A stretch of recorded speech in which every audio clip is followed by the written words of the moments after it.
I have a 9-year-old daughter who I named after my late grandmother, Annabelle, and I'm currently pregnant. If I'm having a girl, I want to name her after my other grandmother, Rose. My sister got pregnant about 5 months before me and says she wants to name her baby Rose. I said our kids can share the name, but she says I already have Annabelle and could have named her Annabelle Rose, but passed up on the chance. So now I can't have Rose. I told her I'll look for something else, but reserve the right to use Rose if I want to. Then I fell in love with the name Rosalie. It honors my late grandmother, my boyfriend loves it, and it won't piss off my sister. A couple of weeks later, my sister gives birth and announces her daughter's name is Rosalie. I am beyond upset because now she's trying to snatch both names from me. My mom calls me to say she knew my sister was planning to do this and hopes I'm not upset because this means I can take the original name I wanted, which was Rose. But I told my mom I'm sticking with Rosalie. She said it's impractical because both Rosalies will have the same surname. My sister is a single mom and my boyfriend will be taking my last name. My sister then calls me to say I'm an inconsiderate prick and that I'm being petty. She can name her kid whatever she wants and I can't monopolize the name. I said true, so by that same logic,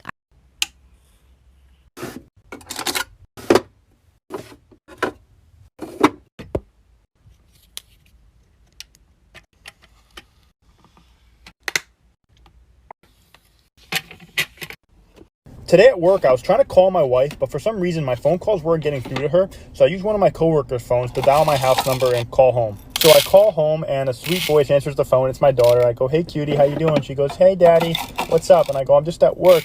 What are you and mommy doing?" She says, "Well, I just finished lunch, and mommy's upstairs." I go, "Cutie, what's mommy doing upstairs?" She goes, "She's with Uncle Paul." And I go, "Uncle Paul? We don't have an Uncle Paul. What do you mean?" She's like, "Yeah, she's with Uncle Paul. They're upstairs in their room."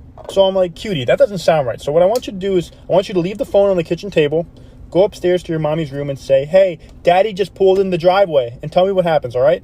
Did it, and like a minute later, she comes back and picks up the phone and goes, "Okay, daddy, I did it." And I go, "Okay, what happened?" She goes, "Well, mommy came running out of her room naked, and she tripped down the stairs and bumped her head, and now she can't get up." So I was like, "What about the other guy?" And she goes, "Well, Uncle Paul tried to jump out of the window into the pool, but he missed and hit the floor. Now he won't wake up." So I was like, "We don't have a pool." Then I look at the phone number, and I was like, "Oh, sorry, wrong number." For most of my life, my sister has been wanting kids, but has been unable to carry a baby to full term in part due to endometriosis. She was in a lot of pain and had to have a hysterectomy. My sister and her husband have fostered 5 children and have adopted 2 children with autism and are great parents. They have a good home environment and are financially very well off. But they've had the urge to have a kid biologically related to me. So they asked me to be their surrogate and said that they would cover all costs associated with it. They would also be paying off my student debt, renting a 2-bedroom apartment for 3 years, plus giving me a substantial amount of cash. I said sure, it'll be 9 months of my life in exchange for being set up for quite some time, and my immediate family thinks it's a great idea. However, when I said sure, I was expecting to get the whole artificial insemination package. But my sister and brother-in-law have asked me to get pregnant the traditional way. The rationale is that 1, it's the cheapest way, 2, they don't have to go to the hospital given the corona pandemic, and 3, babies conceived naturally are healthier and the pregnancy would be safer. Am I going loony for thinking of going back on my word? Is their request reasonable? On the other hand, if I do give this up, I'm also passing up essentially $200,000.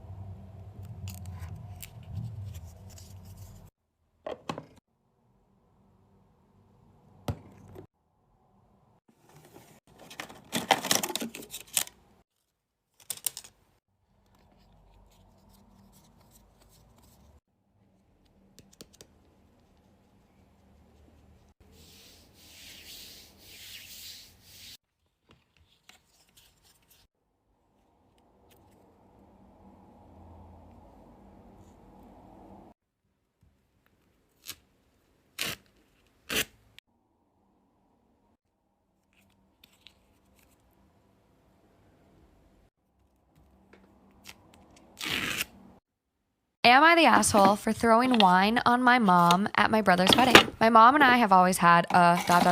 difficult relationship. Yeah. I'm her scapegoat and my brother is her golden child. He can really do no wrong in her eyes. I'm expected to do housework every time I visit, while my bro sits around doing nothing. So I don't visit much and I just avoid her. Despite all this, bro and I are still very close, and I'm good friends with my sister-in-law. My mom has treated sister-in-law like shit ever since she started dating my brother 5 years ago. My bro and sister-in-law got married in October. They seized the COVID opportunity to have something small, 20 guests total, and it was in their backyard. My mom showed up in a floor-length white dress. Sister-in-law looked like she was going to cry when she saw my mom. So, without thinking, I just grabbed a bottle of red wine. No! Uncorked it and dumped the whole thing down my mom's front. Mom flipped out, but couldn't scream at me because there were so many people around. So she just left with my dad and came back wearing a green dress.